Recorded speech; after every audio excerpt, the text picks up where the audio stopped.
नमस्कार दोस्तों, आज हम इस वीडियो में कुरुक्षेत्र भाग 2 करेंगे और कुरुक्षेत्र भाग 2 से संबंधित महत्वपूर्ण पॉइंटों को अच्छे तरीके से समझेंगे। कुरुक्षेत्र भाग एक आपने नहीं देखा है तो भाग 1 भी देख लीजिए। आज कुरुक्षेत्र भाग 2 करेंगे तो कास क्लासेस के ऊपर आप इस वीडियो को अंत तक जरूर देखिएगा। ठीक है, क्लियर है? चलिए अब आगे बढ़ते हैं। कुरुक्षेत्र के अंदर अब सबसे पहले हम कुरुक्षेत्र के जो महत्वपूर्ण तीर्थ स्थल है उनका जिक्र करेंगे। कुरुक्षेत्र के अंदर महत्वपूर्ण तीर्थ स्थल या जिसे हम कह सकते हैं महत्वपूर्ण सरोवर हैं, उनका जिक्र अब हम सबसे पहले करेंगे। कुरुक्षेत्र भाग 2 का शुरुआत हम यहीं से करेंगे। कुरुक्षेत्र भाग 2, कुरुक्षेत्र एक भाग नहीं देखा है आपने तो आप वो भी देख लीजिए। कुरुक्षेत्र में सबसे पहले हम बात करेंगे ब्रह्म सरोवर की। कौन से सरोवर की बात करेंगे? ब्रह्म सरोवर। पहला क्वेश्चन बनेगा कि ब्रह्म सरोवर कहां पर पड़ता है, तो आप बताएंगे कुरुक्षेत्र में।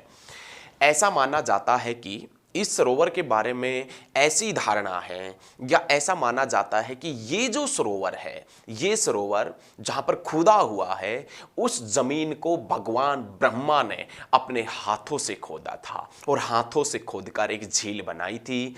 ऐसा माना जाता है कि भगवान ब्रह्मा ने अपने हाथों से खोदकर बनाई गई झील है। कौन सा सरोवर? ब्रह्म सरोवर। कौन सा सरोवर है? ब्रह्म सरोवर। वामन पुराण में ऐसा कहा गया है। वामन पुराण, वामन जो पुराण है, वामन पुराण में कहा गया है कि इस सरोवर को राजा कुरु ने बनवाया था। वामन पुराण में क्या कहा गया है? इस सरोवर को राजा कुरु ने बनवाया था। लेकिन मत्स्य पुराण में भी इसका जिक्र मिलता है। मत्स्य पुराण में ऐसा बताया जाता है कि तीनों लोकों का जो पुण्यदायक सरोवर है, तीनों लोकों का जो पुण्यदायक सरोवर है वो कुरुक्षेत्र का ब्रह्म सरोवर है। थानेसर में स्थित कुरुक्षेत्र का ब्रह्म सरोवर तीनों लोकों का पुण्यदायक तीर्थ बताया गया है, तीनों लोकों का पुण्यदायक सरोवर बताया गया है। और ऐसा कौन से पुराण में कहा गया है? मत्स्य पुराण में। लेकिन वामन पुराण में तो यही कहा गया है कि यह सरोवर राजा कुरु ने बनवाया था। लेकिन बच्चे, आपको पता है अल बरूनी जो महमूद गजनवी के साथ में आया था, महमूद गजनवी के साथ आने वाला इतिहासकार, महमूद गजनवी के साथ आने वाला इतिहासकार जिसका नाम था अल बरूनी, अल बरूनी, अल बरूनी की पुस्तक किताब उल हिंद, अल बरूनी ने एक पुस्तक लिखी थी किताब उल हिंद, या किताब उल हिंद को दूसरे किस नाम से जानते हैं? तहकीक ए हिंद के नाम से।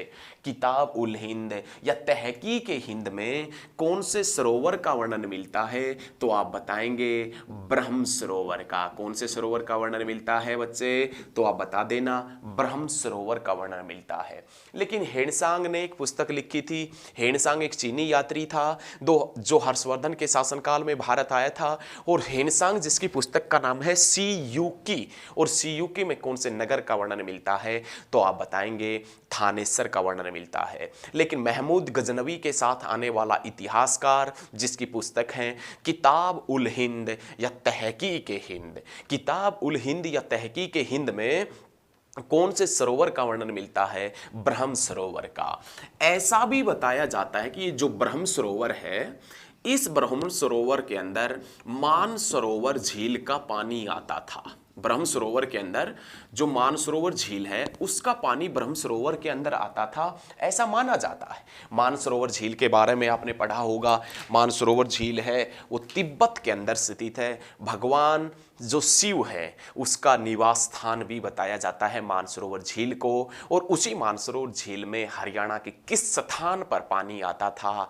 तो आप बताएंगे ब्रह्म सरोवर के अंदर। कहां पर पानी आता था? ब्रह्म सरोवर में। तो ये ठीक है, क्लियर है? यहां तक आपने, आशा करता हूं कि यहां तक आपने लिखा होगा अच्छे तरीके से।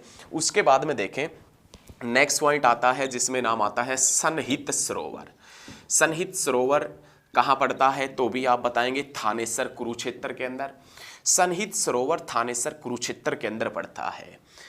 7 नदियों के संगम के नाम से, 7 नदियों का संगम किसे कहते हैं? तो 7 नदियों का संगम किसे कहा जाता है? तो आप बताएंगे 7 नदियों का संगम किसे कहते हैं? सनहित सरोवर कुरुक्षेत्र को 7 नदियों के संगम के नाम से जाना जाता है।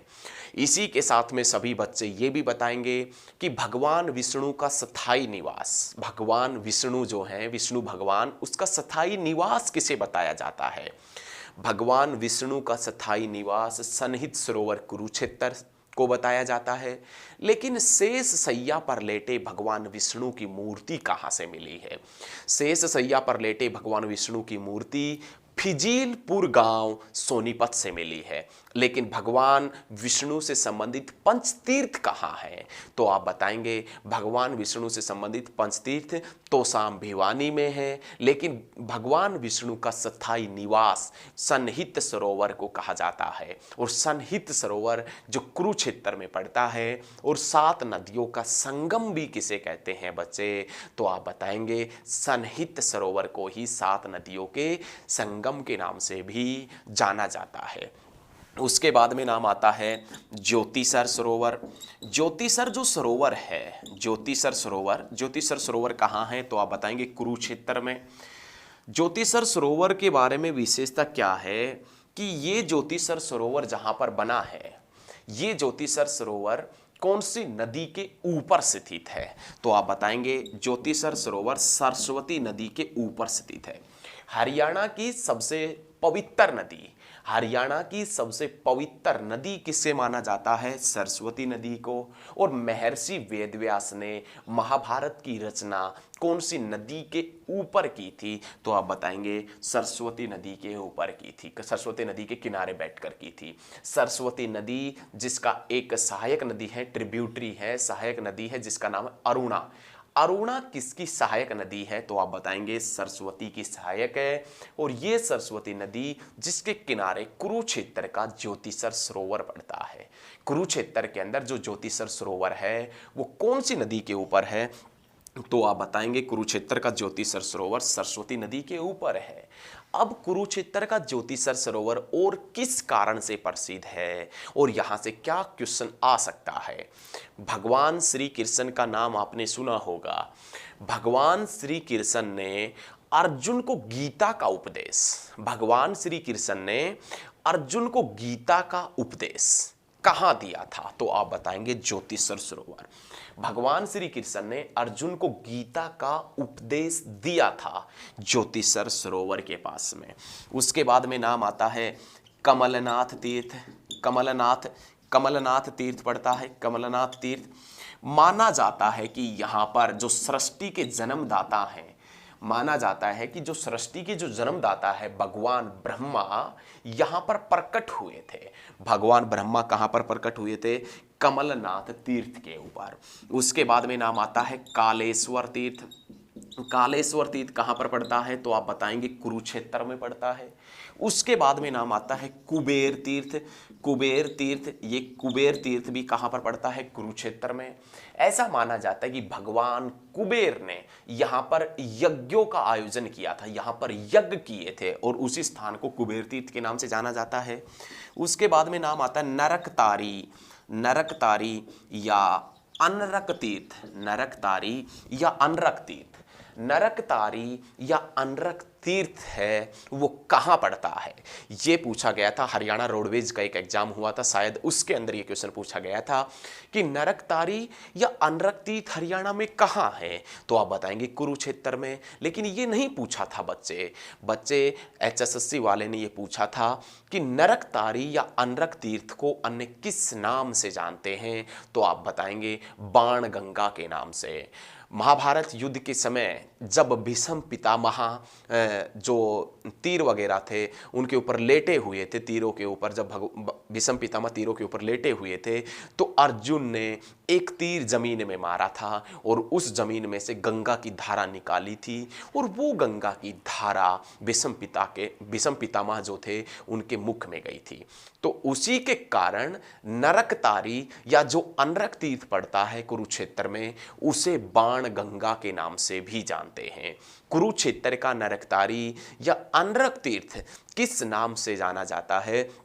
तो आप बताएंगे बाण गंगा के नाम से। किस नाम से? बाण गंगा के नाम से भी जाना जाता है। क्वेश्चन पूछेगा आपसे कि नरकतारी या अनरक तीर्थ जो कुरुक्षेत्र में है ये किस नाम से जाना जाता है?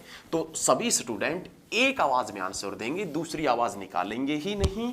बाण गंगा के नाम से। किस नाम से जाना जाता है? बाण गंगा के नाम से। उसके बाद में नाम आता है अपाया तीर्थ। अपाया जो तीर्थ है वो कहां पर पड़ता है? तो आप बताएंगे कुरुक्षेत्र में। उसके बाद अपागा तीर्थ। अपागा तीर्थ कहां पर पड़ता है? तो भी आप बताएंगे कुरुक्षेत्र में। और उसके बाद में नाम आता है कमोद, कमोधा तीर्थ। ये भी कहां पर पड़ता है? तो आप बताएंगे कुरुक्षेत्र में। कमोद जो तीर्थ स्थल है उसका जिक्र पंचकुला में भी मिलता है। पंचकुला की वीडियो आपने नहीं देखी है तो एक बार अवश्य देखिएगा, जरूर देखिएगा। बहुत अच्छा रिस्पॉन्स पंचकुला के ऊपर है आप सभी का, और पंचकुला एक बेहतरीन तरीके से हमने पंचकुला डिस्ट्रिक्ट को करवाया है। तो ये चीजें याद रखिएगा। अपाया तीर्थ, अपागा तीर्थ और कमोधा तीर्थ ये भी कहां पर पड़ते हैं? कुरुक्षेत्र के अंदर पड़ते हैं। तो ये कुरुक्षेत्र के कुछ महत्वपूर्ण तीर्थ स्थल और सरोवर थे। अब हम कुरुक्षेत्र के जो भी महत्वपूर्ण मंदिर हैं उन मंदिरों के बारे में जानेंगे। ठीक है, क्लियर है?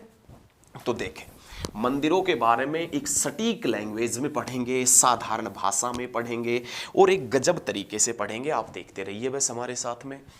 सबसे पहले नाम आता है सर्वेश्वर महादेव मंदिर। सबसे पहले एक मंदिर जिसका नाम है सर्वेश्वर महादेव मंदिर, जिसका नाम है सर्वेश्वर महादेव मंदिर कहां पड़ता है? तो आप सभी बताएंगे कुरुक्षेत्र में, क्योंकि हम कुरुक्षेत्र डिस्ट्रिक्ट पढ़ रहे हैं तो कुरुक्षेत्र के ही पॉइंट बताएंगे। कुरुक्षेत्र का एक प्रसिद्ध मंदिर जिसका नाम है सर्वेश्वर महादेव मंदिर। इस सर्वेश्वर महादेव मंदिर का निर्माण किसने करवाया था? तो बाबा श्रवणनाथ ने इस मंदिर का निर्माण करवाया था। कुरुक्षेत्र का स्थानेश्वर महादेव मंदिर किसने बनवाया था? बाबा श्रवणनाथ ने कुरुक्षेत्र का स्थानेश्वर महादेव मंदिर बनवाया था। लेकिन यह मंदिर इसलिए भी प्रसिद्ध है क्योंकि यहां पर कुंती ने भगवान शिव की पूजा भी की थी। कुंती ने भगवान शिव की पूजा कहाँ की थी? तो आप बताएंगे कुंती ने भगवान शिव की पूजा सर्वेश्वर महादेव मंदिर कुरुक्षेत्र के अंदर की थी। अगला जो मंदिर है, नेक्स्ट मंदिर है, वो भी उससे मिलता जुलता ही है। उसमें नाम आता है स्थानेश्वर महादेव मंदिर। एक मंदिर जिसका नाम है स्थानेश्वर महादेव मंदिर। स्थानेश्वर महादेव मंदिर किसने बनवाया था? सबसे पहली बात तो कुरुक्षेत्र के अंदर पड़ता है। लेकिन जो सर्वेश्वर महादेव मंदिर है उसका एक पॉइंट और आपने नोट करना है। ये मंदिर ब्रह्म सरोवर की उत्तर दिशा में स्थित है। कौन सा? सर्वेश्वर महादेव मंदिर। सर्वेश्वर महादेव मंदिर ब्रह्म सरोवर की उत्तर दिशा में स्थित है और इस मंदिर के चारों तरफ पानी मिलता है। यहाँ पर कुंती ने भगवान शिव की पूजा भी की थी। उसी मंदिर जैसा एक मंदिर और है और वो मंदिर जिसका नाम है स्थानेश्वर महादेव मंदिर। स्थानेश्वर महादेव मंदिर जिसका निर्माण किसने करवाया था? तो आप बताएंगे पुष्यभूति वंश के संस्थापक पुष्यभूति ने। गुप्त वंश के सेनापति रहे पुष्यभूति ने थानेसर के अंदर एक मंदिर बनवाया और उस मंदिर का नाम क्या था? स्थानेश्वर महादेव मंदिर।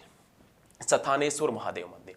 ऐसा बताया जाता है कि यदि आप कुरुक्षेत्र की यात्रा करते हैं और कुरुक्षेत्र की यात्रा करते समय आप स्थानेश्वर महादेव मंदिर में नहीं जाते हैं तो कुरुक्षेत्र की यात्रा आपकी पूरी नहीं मानी जाएगी। स्थानेश्वर महादेव मंदिर जो कुरुक्षेत्र में पड़ता है, आप यदि कुरुक्षेत्र की यात्रा करते हैं और स्थानेश्वर महादेव मंदिर में नहीं जाते हैं तो कुरुक्षेत्र की यात्रा आपकी पूरी नहीं मानी जाएगी। तो आप यदि यात्रा करना भी चाहें तो स्थानेश्वर महादेव मंदिर में जरूर जाएं। ये भी वहीं पर पड़ता है थानेसर कुरुक्षेत्र में। जो बनवाया था गुप्त वंश के सेनापति रहे पुष्यभूति ने। ये वही पुष्यभूति है जिसने थानेसर में पुष्यभूति वंश की नींव डाली थी और वो थानेसर के अंदर जो पुष्यभूति वंश था वो बाद में वर्धन वंश के नाम से जाना गया था। वर्धन वंश का सर्वव्यापी और सबसे प्रसिद्ध जो शासक हुआ करता था वो कौन था? हर्षवर्धन। कौन हुआ करता था? हर्षवर्धन हुआ करता था। लेकिन स्थानेश्वर महादेव मंदिर जो पुष्यभूति ने बनवाया था ये लगभग बात है लगभग 6ठी शताब्दी की। 6ठी शताब्दी की लगभग बातें हैं। लेकिन इस मंदिर का पुनर्निर्माण किसने करवाया था? तो यदि इस मंदिर का पुनर्निर्माण पूछ ले कि ये मंदिर का जिसका पुनर्निर्माण किसने करवाया था, तो आप बताएंगे इस मंदिर का पुनर्निर्माण करवाया था सदाशिवराव भाऊ ने। सदाशिवराव भाऊ जब आप सुने तो आपके माइंड के अंदर तुरंत एक्शन होना चाहिए कि ये सदाशिवराव भाऊ कौन था। पानीपत की तीसरी लड़ाई 1761 में हुई थी। पानीपत की तीसरी लड़ाई अहमद शाह अब्दाली और मराठों के बीच हुई थी। पानीपत की तीसरी लड़ाई 1761 में हुई थी, अहमद शाह अब्दाली और मराठों के बीच में हुई थी। और उस पानीपत की तीसरी लड़ाई में मराठों का तोपची कौन था? इब्राहिम खान गारदी। लेकिन पानीपत की तीसरी लड़ाई में मराठों का सेनापति कौन था? पानीपत की तीसरी लड़ाई में मराठों का सेनापति हुआ करता था सदाशिवराव भाऊ। और वो सदाशिवराव भाऊ जिसको बाजीराव प्रथम के नाम से भी जाना जाता है, ये सदाशिवराव भाऊ जिसने कुरुक्षेत्र के स्थानेश्वर महादेव मंदिर का पुनर्निर्माण करवाया था। क्लियर है? उसके बाद में नाम आता है लक्ष्मी नारायण मंदिर। लक्ष्मी नारायण मंदिर है, ये भी कहाँ पर पड़ता है? तो आप बताएंगे कुरुक्षेत्र में पड़ता है। लक्ष्मी नारायण मंदिर कुरुक्षेत्र में पड़ता है। और ये गिरी संप्रदाय के महाराज संत गिरी महाराज ने बनवाया था। गिरी संप्रदाय के एक महाराज हुआ करते थे संत गिरी, उसने इसका निर्माण करवाया था लक्ष्मी नारायण मंदिर का। उसके बाद में नाम आता है दुख भजनेश्वर मंदिर। दुख भजनेश्वर मंदिर। दुख भजनेश्वर मंदिर के पॉइंट के जिक्र करें तो दुख भजनेश्वर मंदिर भी थानेसर कुरुक्षेत्र में पड़ता है। उसके बाद में जो नाम आता है वो नाम आता है विश्वकर्मा प्राचीन मंदिर। विश्वकर्मा प्राचीन मंदिर कुरुक्षेत्र में है। कहाँ पर पड़ता है? कुरुक्षेत्र में। लेकिन ये मंदिर किसके लिए प्रसिद्ध है? इस मंदिर की क्या विशेषता है जिसके कारण ये प्रसिद्ध है? जो विश्वकर्मा प्राचीन मंदिर कुरुक्षेत्र में है, ये विश्वकर्मा प्राचीन मंदिर, इस मंदिर का जिक्र हर्षवर्धन के दरबारी कवि बाणभट्ट ने अपनी पुस्तक में किया है। विश्वकर्मा प्राचीन मंदिर जो कुरुक्षेत्र में पड़ता है, इस मंदिर का जिक्र बाणभट्ट जो हर्षवर्धन का दरबारी कवि था, उसने अपनी पुस्तक में किया है। तो उसने अपनी कौन सी पुस्तक में किया है इस मंदिर का वर्णन? तो आप बताएंगे उसने हर्षचरित्र पुस्तक में, हर्षचरित्र या हर्षचरित्र के नाम से भी जिसे जानते हैं, उस पुस्तक के अंदर विश्वकर्मा प्राचीन मंदिर का वर्णन मिलता है, याद रखिएगा। उसके बाद में नाम आता है देवी कूप भद्रकाली मंदिर। देवी कूप भद्रकाली मंदिर। देवी कूप भद्रकाली मंदिर कहाँ है? तो देवी कूप भद्रकाली मंदिर कुरुक्षेत्र में पड़ता है। कहाँ पर पड़ता है? कुरुक्षेत्र में।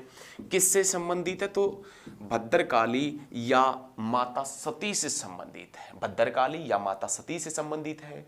और यह मंदिर पूरे भारत के 51 शक्तिपीठों में से, यह मंदिर पूरे भारत के 51 शक्तिपीठों में से एक है। और यह मंदिर जहां पर भगवान श्री कृष्ण ने गीता पढ़ी थी। भगवान श्री कृष्ण ने गीता का पाठ कहां पर किया था? गीता पढ़ी कहीं थी, गीता का पाठ कहां पर किया था? तो आप बताएंगे देवी कूप भद्रकाली मंदिर जहां पर बना है, वहां पर भगवान श्री कृष्ण ने गीता पढ़ी थी, गीता का पाठ किया था। किसने किया था? तो आप बताएंगे भगवान श्री कृष्ण ने। उसके बाद में कुरुक्षेत्र का नाम आता है, तो कुरुक्षेत्र में और कौन सा मंदिर है? तो आप बताएंगे इस्कॉन मंदिर। कौन सा मंदिर? इस्कॉन मंदिर, या आप कह सकते हैं भगवान श्री कृष्ण और अर्जुन मंदिर।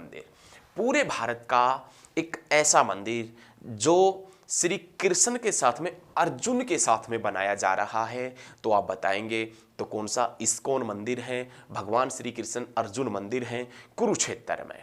और इस मंदिर के अंदर जो अर्जुन के रथ के जो घोड़े हैं, वो घोड़े कहाँ से आएंगे? तो आप बताएंगे इंडोनेशिया से वो घोड़े मंगाए जाएंगे। तो ये याद रखिएगा, देवी कूप भद्रकाली मंदिर। देवी कूप तो कुरुक्षेत्र में है, लेकिन कुरुक्षेत्र में ही एक चंद्रकूप भी पड़ता है। चंद्रकूप का निर्माण किसने करवाया था? तो युधिष्ठिर ने किया था। चंद्रगुप्त का निर्माण युधिष्ठिर ने करवाया था। अब जब कुरुक्षेत्र का युद्ध चला हुआ था, महाभारत का युद्ध चला हुआ था, तो महाभारत में विजय के बाद, महाभारत में विजय के उपलक्ष्य में, महाभारत के विजय के बाद में युधिष्ठिर ने चंद्रगुप्त का निर्माण कुरुक्षेत्र में करवाया था। तो ये कुरुक्षेत्र के प्रसिद्ध मंदिर हैं जिनके बारे में हमने अच्छे तरीके से पढ़ा है। तो आशा करते हैं कि आपने साथ के साथ में नोट किए होंगे, साथ के साथ में लिखे होंगे। अब हम देखेंगे कुरुक्षेत्र के अंदर मेले, जो प्रसिद्ध मेले हैं वो कौन कौन से मेले कुरुक्षेत्र डिस्ट्रिक्ट के अंदर लग रहे हैं, उनके बारे में जानेंगे। आप बस देखते रहिए। सबसे पहले नाम आता है, कुरुक्षेत्र में एक मेला लगता है जिसका नाम है सोमवती अमावस्या का मेला। सोमवती अमावस्या का मेला कहाँ लगता है, तो आप बताएंगे कुरुक्षेत्र में। उसके बाद में क्वेश्चन आएगा कि सूर्य ग्रहण का मेला कहाँ लगता है, तो आप बताएंगे ब्रह्म सरोवर कुरुक्षेत्र में। उसके बाद में क्वेश्चन पूछेगा महावीर का मेला कहाँ लगता है, तो आप बताएंगे महावीर का मेला भी कहाँ लगता है, तो आप बताएंगे कुरुक्षेत्र में। और उसके बाद में जो नाम आएगा तो वो आएगा कि मारकंडा का मेला कहाँ लगता है, तो आप बताएंगे शाहाबाद में। शाहाबाद के अंदर एक मंदिर पड़ता है जिसका नाम है महर्षि मार्कंडेश्वर मंदिर। महर्षि मार्कंडेश्वर की तपोभूमि भी शाहाबाद को कहते हैं, और उसी शाहाबाद के अंदर मारकंडा का मेला लगता है। मारकंडा नदी के ऊपर है शाहाबाद, और ये मारकंडा नदी जिसका पुराना नाम क्या है, तो आप बताएंगे अरुणा। लेकिन क्वेश्चन ये पूछता है नदियों के टॉपिक में, यदि आपने हमारी नदियों वाली वीडियो नहीं देखी है तो आप जाकर देख लें। क्वेश्चन ये पूछता है कि जो शाहाबाद है वो मारकंडा नदी के ऊपर है, बहुत अच्छी बात है, लेकिन मारकंडा नदी कौन सी नदी की सहायक है, सरस्वती की, ये क्वेश्चन भी पूछता है। और तीसरा सबसे ज़्यादा इंपॉर्टेंट क्वेश्चन जो पूछता है ना, वो क्वेश्चन ये है कि मारकंडा द्वारा निर्मित बाढ़ का मैदान किस नाम से जाना जाता है। मारकंडा जो फ्लड प्लेन बनाती है वो किस नाम से जाना जाता है, तो मारकंडा द्वारा निर्मित बाढ़ का मैदान बैट के नाम से जाना जाता है। किस नाम से, बैट के नाम से। अब ये याद कैसे रखना आपने बच्चे, तो आपने याद रखना मारते किससे हैं, बैट से। भाई क्वेश्चन दो बनता है, एक तो घग्गर नदी द्वारा निर्मित बाढ़ का मैदान नैली के नाम से, और मारकंडा द्वारा निर्मित बाढ़ का मैदान बैट के नाम से। दो ही है, दो ही पूछता है, एक भी पता लग गया तो दूसरा अपने आप ठीक हो जाएगा। अब आपने याद रखना है मारकंडा द्वारा निर्मित जो बाढ़ का मैदान है वो बैट के नाम से जाना जाता है। आप ये याद रखिएगा, मारते किससे हैं, बैट से। तो मारकंडा द्वारा निर्मित बाढ़ का मैदान बैट हो गया। अब मारकंडा द्वारा निर्मित बाढ़ का मैदान बैट आपको पता चल गया तो घग्गर वाला तो अपने आप ठीक हो जाएगा। घग्गर नदी द्वारा निर्मित बाढ़ का मैदान नैली के नाम से जाना जाता है। क्लियर है बच्चे, ठीक है, समझ में आया। सोमवती अमावस्या का मेला, सूर्य ग्रहण का मेला, महावीर का मेला, मारकंडा का मेला कुरुक्षेत्र में लगता है। और लगेंगे तो बताएंगे मेले, ठीक है। अब हम कुरुक्षेत्र के अंदर गुरुद्वारे देखेंगे। कुरुक्षेत्र के अंदर जो गुरुद्वारे हैं उनके बारे में बात करेंगे। कुरुक्षेत्र जो जिसे धर्म नगरी के नाम से आप जानते हैं, यह कुरुक्षेत्र 8 सिख गुरुओं की प्रचार स्थली रही है। कुरुक्षेत्र जिसे आप धर्म नगरी के नाम से जानते हैं, यह कुरुक्षेत्र 8 जो सिख गुरु हुए हैं उनकी प्रचार स्थली रही है। 8 सिख गुरुओं की प्रचार स्थली के नाम से किसे जाना जाता है, तो कुरुक्षेत्र को। उसके बाद में सेकंड क्वेश्चन आएगा कि पातशाही शब्द किससे संबंधित है, तो आप बताएंगे सिख धर्म से संबंधित है। यदि आपसे एग्जामिनर पूछता है कि पहली पातशाही गुरुद्वारा कहाँ है, तो आप बता देंगे पैसे पहली और पैसे ही पानीपत। पहली पातशाही गुरुद्वारा पड़ता है पानीपत में, लेकिन तीसरी पातशाही, छठी पातशाही, 7वीं पातशाही, 9वीं पातशाही और 10वीं पातशाही जो गुरुद्वारे हैं वो कहाँ पड़ते हैं, तो आप बताएंगे कुरुक्षेत्र के अंदर। कहाँ पड़ते हैं, कुरुक्षेत्र में। उसके बाद में गुरुद्वारा त्रिवेणी कहाँ पर पड़ता है, कुरुक्षेत्र में। उसके बाद में क्वेश्चन पूछेगा एग्जामिनर आपसे कि बाहोली तेल शोधन कारखाना कहाँ है, तो बाहोली तेल शोधन कारखाना तो पड़ता है पानीपत में, लेकिन बाहोली साहिब गुरुद्वारा, नेक्स्ट क्वेश्चन क्या पूछेगा, बाहोली जो साहिब गुरुद्वारा है, बाहोली साहिब गुरुद्वारा ये कहाँ पर पड़ता है, तो आप बताएंगे कुरुक्षेत्र में। नेक्स्ट क्वेश्चन आपसे पूछेगा कि हरियाणा की सबसे बड़ी झील कौन सी है।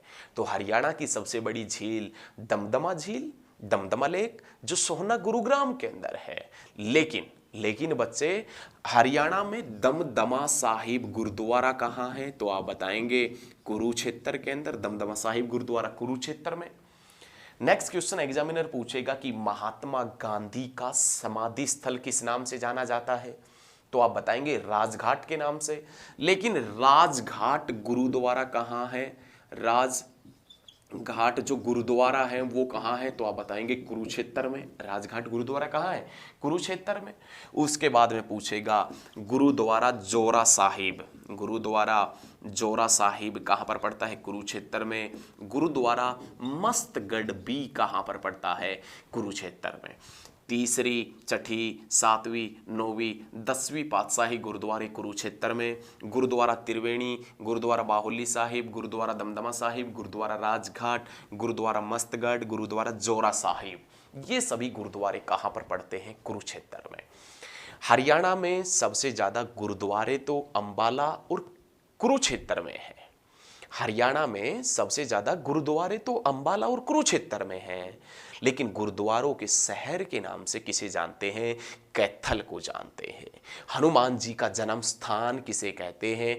तो आप बताएंगे कैथल को कहते हैं। किसको कहते हैं? कैथल को कहते हैं। अंजनी का टीला कहाँ है? तो आप बताएंगे कैथल के अंदर ही पड़ता है। हनुमान जी जिसकी माता का नाम अंजनी है और उस अंजनी का टीला कहाँ पर पड़ता है? तो आप बताएंगे कैथल के अंदर पड़ता है। कहाँ पर पड़ता है? कैथल में। बहुत अच्छी बात है। उसके बाद में हम देखेंगे शेख चिल्ली का मकबरा। शेख चिल्ली का मकबरा, शेख चिल्ली का मकबरा है, ये कहाँ पर पड़ता है? तो आप बता देना थानेसर। और थानेसर का एक और नाम है कि हरियाणा में मुगल द्वीप के नाम से किसे जानते हैं? हरियाणा में मुगल द्वीप के नाम से किस शहर को जाना जाता है? तो हरियाणा में मुगल द्वीप के नाम से थानेसर को जाना जाता है। किसको जाना जाता है? थानेसर को जाना जाता है। शेख चिल्ली का मकबरा थानेसर में पड़ता है। शेख चिल्ली का मकबरा शाहजहां के शासनकाल के दौरान बना था। किसके शासनकाल में? शाहजहां के शासनकाल के दौरान। और शेख चिल्ली का मकबरा जिसे हरियाणा का ताजमहल कहते हैं, हरियाणा के ताजमहल के नाम से किसे जाना जाता है? शेख चिल्ली के मकबरे को। और याद रखिएगा ये शेख चिल्ली का मकबरा है, ये किसके शासनकाल के दौरान बना था? तो आप बताएंगे मुगल शासक शाहजहां के शासनकाल में। जो जहांगीर का पुत्र था शाहजहां, उसके शासनकाल के अंदर एक मकबरा बना था जिसका नाम था शेख चिल्ली का मकबरा, जिसे हरियाणा का ताजमहल कहते हैं। लेकिन शेख चिल्ली के मकबरे को राष्ट्रीय महत्व का स्मारक कब घोषित किया गया था? शेख चिल्ली का जो मकबरा है इसको नेशनल लेवल का स्मारक कब घोषित किया गया था? राष्ट्रीय महत्व स्मारक कब घोषित किया गया था? तो आप बताएंगे शेख चिल्ली के मकबरे को राष्ट्रीय महत्व का स्मारक 1958 के अंदर घोषित किया गया था। कब घोषित किया गया था? 1958 में। शेख चिल्ली का मकबरा कहाँ है? थानेसर में। किसके शासनकाल में बना था? शाहजहां के शासनकाल में। और इसे राष्ट्रीय स्मारक का महत्व कब घोषित किया गया? तो आप बताएंगे 1958 में।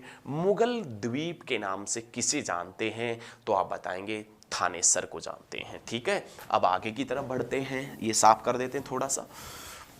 उसके बाद देखें आगे की तरफ। कल हमने आपसे 2-3 पर्यटन स्थल बनाए थे, जैसे ज्योतिसर जो टूरिस्ट स्पॉट है, पर्यटन स्थल है, वो कहाँ पर पड़ता है? तो आप बताएंगे कुरुक्षेत्र में पड़ता है। कहाँ पर पड़ता है बच्चे? कुरुक्षेत्र में पड़ता है। अंजन पर्यटन स्थल है, वो भी पेहुआ में पड़ता है। अब देखें नेक्स्ट पॉइंट देखें। नेक्स्ट क्वेश्चन आता है श्री कृष्णा आयुष विश्वविद्यालय। श्री कृष्णा आयुष विश्वविद्यालय कहाँ पर पड़ता है? तो आप बताएंगे कुरुक्षेत्र में। कुरुक्षेत्र में पड़ता है। उसके बाद में नाम आएगा गुलजारी लाल नंदा। गुलजारी लाल नंदा जो संग्रहालय है वो भी कहाँ पर पड़ता है? तो आप बताएंगे कुरुक्षेत्र में। हमने पहली वीडियो में बताया था कि गुलजारी लाल नंदा है, ये कुरुक्षेत्र विकास बोर्ड के पहले अध्यक्ष हैं। आपने हमारी पहली वीडियो नहीं देखी है तो आप जाकर देख लें कि कुरुक्षेत्र विकास बोर्ड कब बना था, उसके अध्यक्ष वर्तमान में कौन होते हैं, लेकिन पहले कौन थे और उपाध्यक्ष कौन थे, और आज वर्तमान में उपाध्यक्ष कौन है, आप जरूर देखें वहां पर जाकर। तो गुलजारी लाल नंदा संग्रहालय पड़ता है, ये थानेसर कुरुक्षेत्र में है। लेकिन उसी थानेसर के अंदर एक थानेसर संग्रहालय भी पड़ता है, और जो थानेसर संग्रहालय है, थानेसर जो म्यूजियम है, उसकी देखरेख का जिम्मा कौन उठाती है, तो आप बताएंगे भारत सरकार। थानेसर संग्रहालय की देखरेख का जिम्मा कौन उठाती है, भारत सरकार। लेकिन भारत सरकार का पर्यटन विभाग, भारत सरकार का पर्यटन विभाग हरियाणा में कौन सा फेस्टिवल मनाता है, तो याद रखिएगा पिंजौर जो हेरिटेज फेस्टिवल है, पिंजौर विरासत उत्सव है, जिसकी शुरुआत 2006 में हुई थी। उस पिंजौर विरासत उत्सव को भारत सरकार का पर्यटन विभाग मनाता है, जिसकी शुरुआत 2006 में हुई थी। हरियाणा में सूर पुरस्कार का नाम बदलकर सूर सम्मान भी 2006 में हुआ था। बाबा रामदेव ने पतंजलि योगपीठ ट्रस्ट की शुरुआत भी 2006 में की थी, और अरविंद केजरीवाल को रेमन मैग्सेसे पुरस्कार भी 2006 में मिला था। नरेगा की शुरुआत भी 2006 में हुई थी, और बच्चे हरियाणा सरकार ने राज्य वन निधि का स्वरूप भी 2006 के अंदर तैयार किया था। ये क्वेश्चन एसएससी जेई के एग्जाम में पूछा गया था, तो आप याद रखिएगा। उसके बाद में नाम आता है महर्षि वाल्मीकि आश्रम।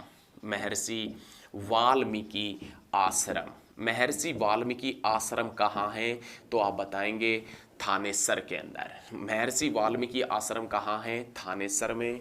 उसके बाद में नाम आता है राजा हर्ष का टेला।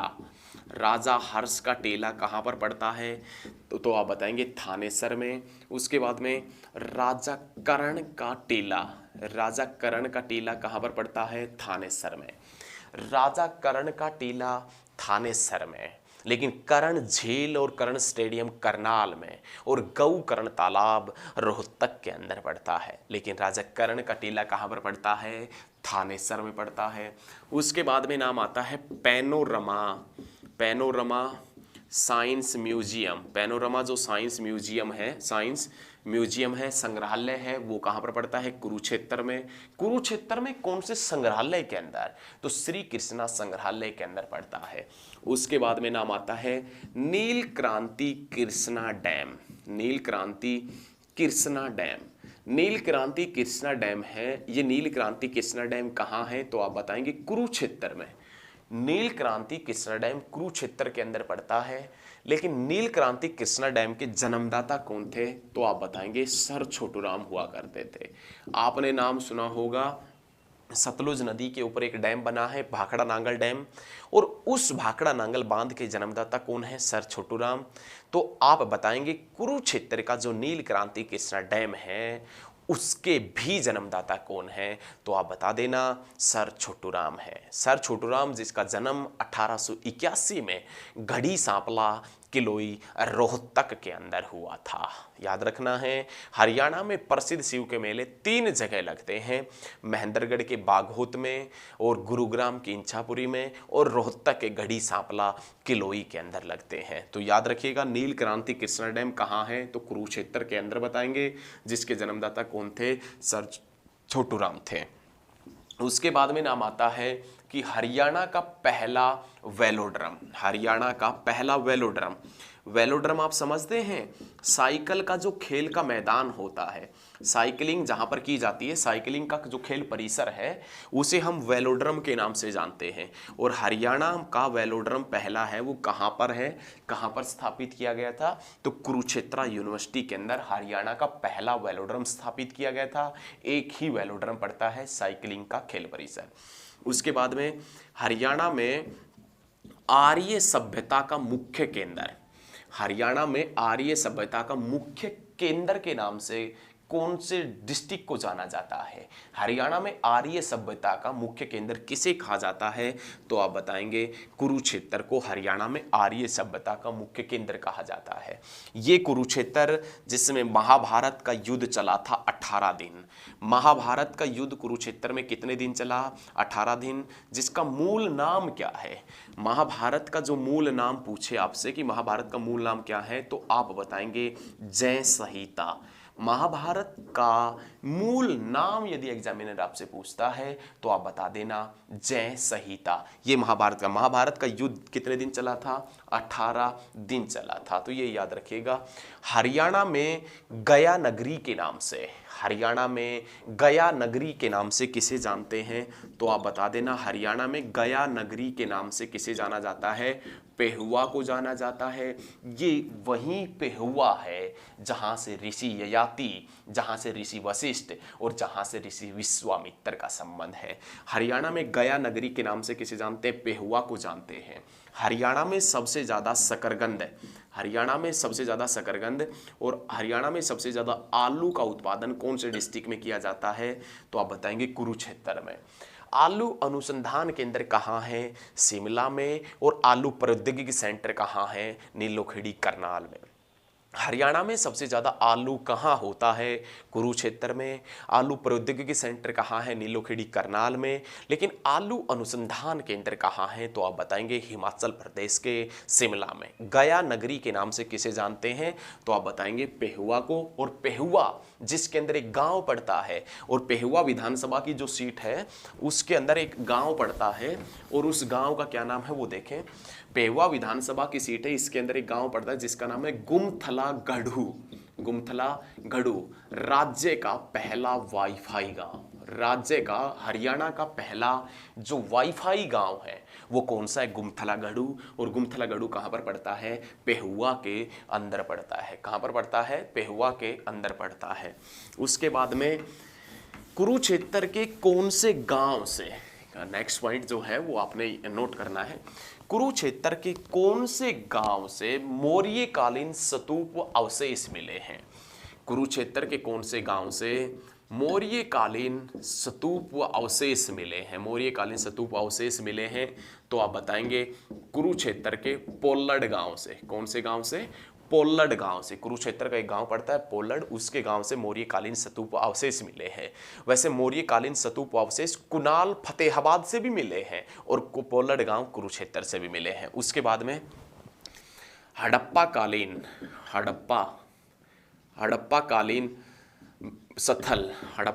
स्थल मिर्जापुर व अमीन, मिर्जापुर व अमीन कहाँ है? तो आप बताएंगे मिर्जापुर व अमीन कुरुक्षेत्र में। हड़प्पा कालीन स्थल भगवानपुरा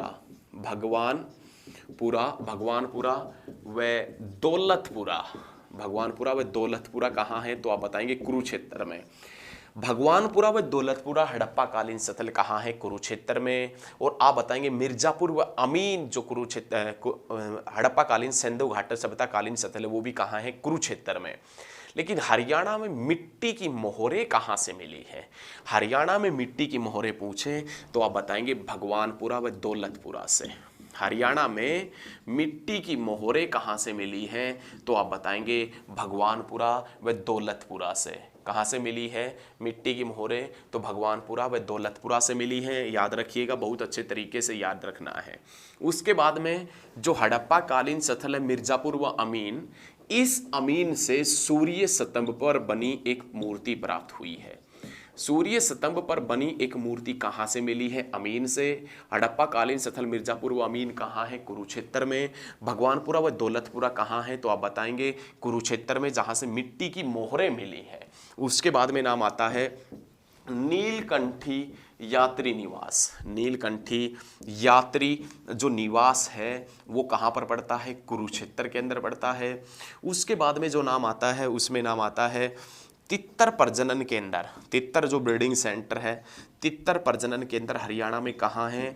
तो आप बताएंगे पीपली कुरुक्षेत्र के अंदर हरियाणा में तित्तर प्रजनन केंद्र पड़ता है। क्या पड़ता है? तित्तर और प्रजनन केंद्र पड़ता है।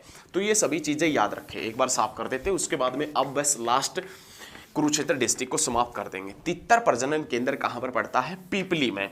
और पीपली कहाँ है तो आप बताएंगे कुरुक्षेत्र डिस्ट्रिक्ट के अंदर। तितर प्रजनन केंद्र पीपली कुरुक्षेत्र के अंदर पड़ता है। ये चीज आपने याद रखनी है, सटीक तरीके से, जहर तरीके से याद रखनी है। क्लियर है बच्चे? तो ये सभी चीजें आप एकदम जहर तरीके से क्लियर करें। अब देखें नेक्स्ट पॉइंट, हरियाणा में आरएसएस का पहला स्कूल, हरियाणा में आरएसएस का पहला स्कूल कहाँ खोला गया था? तो आप बताएंगे हरियाणा में आरएसएस का पहला स्कूल कुरुक्षेत्र में खोला गया, और जिसके प्रथम हेडमास्टर कौन थे? दीनानाथ बत्रा थे।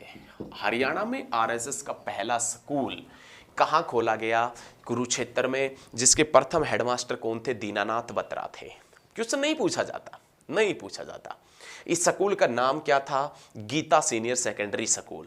गीता सीनियर सेकेंडरी स्कूल नहीं पूछता बच्चे, नहीं पूछता। कौन एग्जामिनर क्या क्वेश्चन नहीं पूछता, लेकिन यहां से तो ये पूछेगा। इसके जो हेडमास्टर थे दीनानाथ बत्रा, इसका एक बार पॉइंट पूछा गया था, दीनानाथ बत्रा का संबंध किस क्षेत्र से है? एक बार पूछा गया था कि दीनानाथ बत्रा का संबंध किस क्षेत्र से है। तो दीनानाथ बत्रा का जो संबंध है वो किस क्षेत्र से है? तो आप बताएंगे दीनानाथ बत्रा का संबंध शिक्षा से है। दीनानाथ बत्रा, ये क्वेश्चन पूछा जा चुका है कि दीनानाथ बत्रा का संबंध किस क्षेत्र से है। तो दीनानाथ बत्रा का संबंध है वो शिक्षा के क्षेत्र से है। किससे संबंधित है? शिक्षा से संबंधित है। तो ये याद रखें बहुत अच्छे तरीके से। तो उसके बाद में नाम आता है संदीप सिंह, हॉकी खिलाड़ी। संदीप सिंह जो हॉकी के खिलाड़ी हैं, हॉकी खिलाड़ी वो कहाँ से हैं? तो आप बताएंगे शाहबाद से। रानी रामपाल, रानी रामपाल व नवजोत कौर, रानी रामपाल व नवजोत कौर जो हॉकी खिलाड़ी है, नवजोत कौर, वो भी कहाँ से हैं? तो आप बताएंगे शाहबाद से हैं। और उसके बाद में नाम आता है मधु शर्मा। मधु शर्मा जिनका संबंध गायन से है, मधु शर्मा जिनका संबंध गायन से है, वो भी कहाँ से हैं? तो आप बताएंगे कुरुक्षेत्र में से हैं, कुरुक्षेत्र से है। हरियाणा में सबसे ज़्यादा हॉकी खिलाड़ी कहाँ से हुए हैं, या कौन से शहर ने हरियाणा को सबसे ज़्यादा या भारत को सबसे ज़्यादा हॉकी खिलाड़ी दिए हैं? तो शाहबाद को। शाहबाद से एक हॉकी खिलाड़ी संदीप सिंह जो वर्तमान सरकार में खेल मंत्री है। ये संदीप सिंह जिनके जीवन के ऊपर एक मूवी बनी थी सुरमा, और सुरमा में अभिनेता दिलजीत दोसांझ है। ठीक है, तो ये सभी चीज़ें आप याद रखिएगा। ये कुरुक्षेत्र से संबंधित कुछ महत्वपूर्ण पॉइंट थे, हमने आपके सामने पेश किए हैं, और आशा करते हैं हम कि आपको कुरुक्षेत्र डिस्ट्रिक्ट बहुत अच्छा लगा होगा। सभी पॉइंट आपने जहर तरीके से लिखे होंगे, और एक नई सीरीज, एक नए नोट्स, ऐसे नोट्स आपके बनेंगे कि दुनिया याद रखेगी। आपको कोई बुक पढ़ने की ज़रूरत नहीं पड़ेगी। और आप अंत तक वीडियो देख रहे हैं, आपका दिल से धन्यवाद, क्योंकि यहाँ तक वही व्यक्ति पहुँचा है जो हकीकत में पढ़ने वाला है। तो आप सभी का बहुत बहुत धन्यवाद। आपको वीडियो पसंद आए तो वीडियो को ज़्यादा से ज़्यादा ग्रुपों में शेयर कर दें, ताकि थोड़ा सा भला हमारा भी हो जाए। सभी वीडियो आपके लिए रहेगी, सभी वीडियो आपके लिए फ्री रहेगी, लेकिन कुछ सब्सक्राइबर वगैरह हमारे भी बढ़ जाएं तो आप शेयर कर दें, है ना। ज़्यादा से ज़्यादा स्टडी ग्रुप में शेयर करें। धन्यवाद। जय हिंद, जय भारत। और अभी तक आपने चैनल को सब्सक्राइब नहीं किया है तो चैनल को सब्सक्राइब कर लें, ताकि लेटेस्ट वीडियो सबसे पहले आप तक पहुंच सके। धन्यवाद। मिलते हैं नेक्स्ट क्लास में। जय हिंद, जय हरियाणा।